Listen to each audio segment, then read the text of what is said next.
Hello today, welcome back to another Rise video. Today we're going to be talking about player actions and conviction. So actions that occur during combat specifically.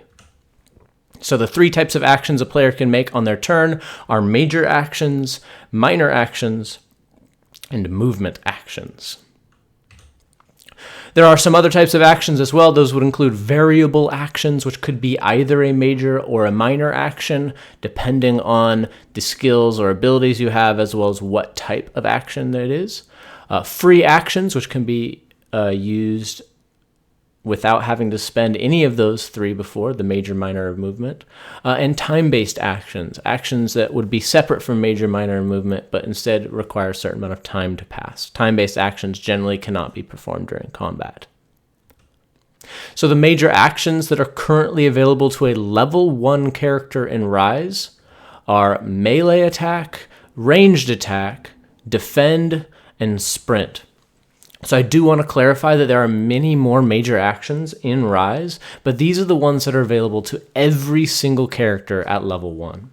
A melee attack should be pretty straightforward. It is making an attack with any melee hand-to-hand combat weapon. A ranged attack is firing or throwing or shooting any missile-type ranged-based weapon at an enemy. And within ranged attacks, there are short range and long range, depending on the weapon.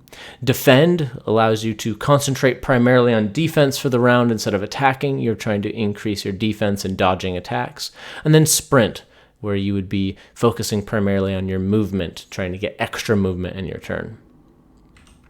The minor actions available to every level 1 character in Rise are activate, which allows you to, unsheath a weapon, pull out or drink a potion, do something that would be not as big of a deal as a major action.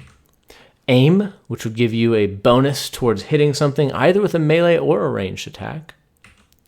Getting an attack of opportunity, and this would happen not on your turn, it would actually happen on the opponent's turn. As long as you have a minor action available on your previous turn or your future turn, you can make an attack of opportunity. If an opponent tries to move past you or disengage from combat, you can attack them with only a minor action. Press the attack, which allows you to follow an opponent. If they are engaged in combat with you, if they try to run away, you can follow them.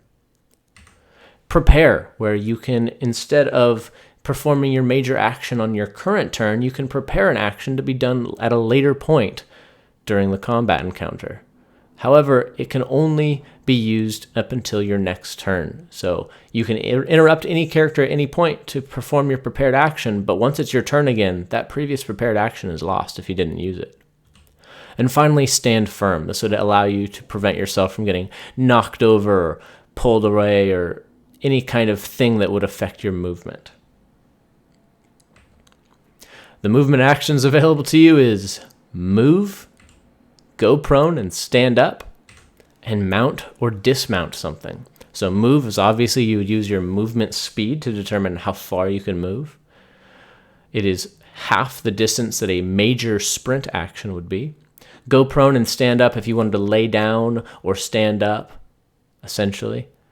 Mounting or dismounting something if you wanted to get off a horse or exit out of a vehicle of some sort. Those would be your movement actions on your turn. You can only do one of them. Variable actions. These, again, can be any of the above. Casting a spell, concentrating, or reloading. So all of these depend on, for example, the type of spell you're trying to cast. Some spells are always going to be a major action. Some are minor actions. When you concentrate on spells, you have to choose to either give up a minor or a movement action. So you either lose your minor action or you will lose your movement action on your turn, depending on what you choose. And then reload, if you're trying to reload a bow, it might be different if you're trying to reload a rifle.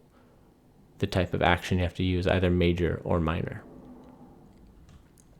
Then there are the time-based actions in the Rise game, such as taking a breather, a short rest, or a long rest. Each of these would result in some amount of healing for your character to gain, and the times you could see for each of them are on the screen, breather being 15 minutes, a short rest 2 hours, or a long rest 8 hours. And then the free actions. This is where these conviction points come in. And I've been talking about conviction points in my videos quite a bit recently. So we're finally going to get into conviction points in just a minute. And then I didn't know what else to call this other one, but just talking. If you are taking your action, if it's on your turn and you wanted to say something real quick, I would generally make that a free action. Free meaning it would not use either a major, minor, or a movement action. However, if you're trying to give an intricate command to somebody or give a rallying speech that would have some effect, I would probably make a minor action. Or if you're trying to strategize with a teammate, again, maybe more of a minor action. But if it's just something quick you wanted to say, free action. All right, so getting into these conviction points, there are a number of conviction actions.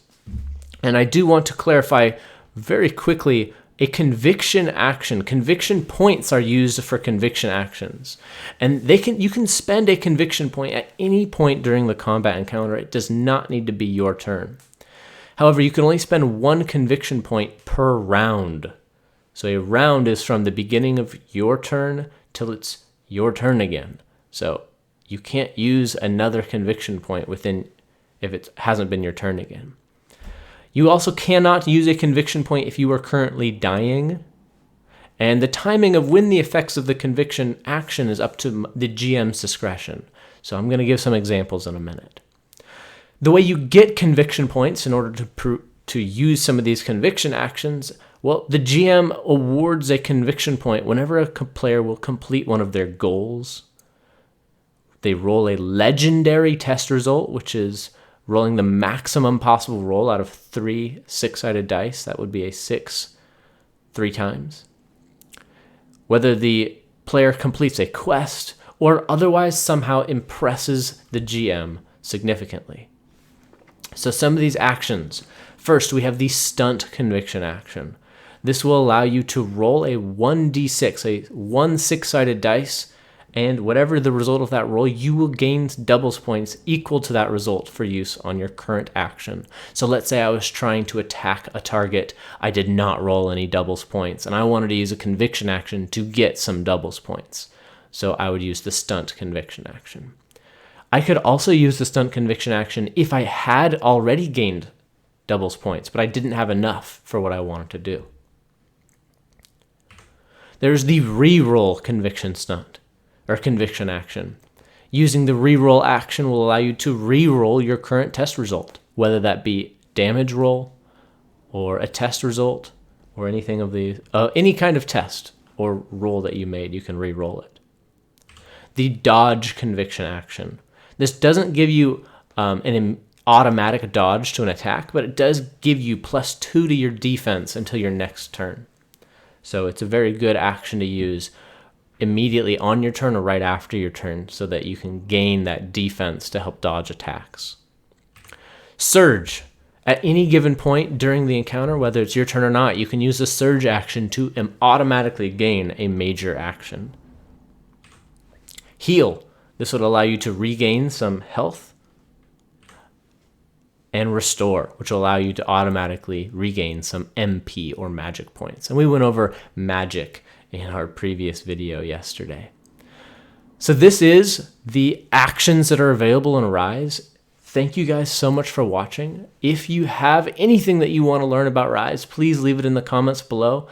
Also, leave a like on the video. I know I've been trying a lot of different things lately, but leaving a like tells me, oh, I liked the way you did the presentation this time. I like that more over the, looking at the Rise rulebook and having the video in there. Please let me know. You can tell me that by leaving a like. It tells me what, people like more than others. And then, of course, subscribe if you want to see more Rise stuff. Please subscribe to the channel. Next week, we are going to be starting the new series on making characters. I'll be going through lots of character concepts. I want to make a Captain Jack Sparrow character. I want to make all sorts of characters that are in my head right now. I want to make a gladiators and like I said, a pirate. I want to make all sorts of cool characters, spellcasters and everything. So if you have a character concept you want me to go with, please leave it in the comments and I'll try to get to it. Other than that, this has been another Rise video. My name's Alex. Thank you guys so much for watching. Bye-bye.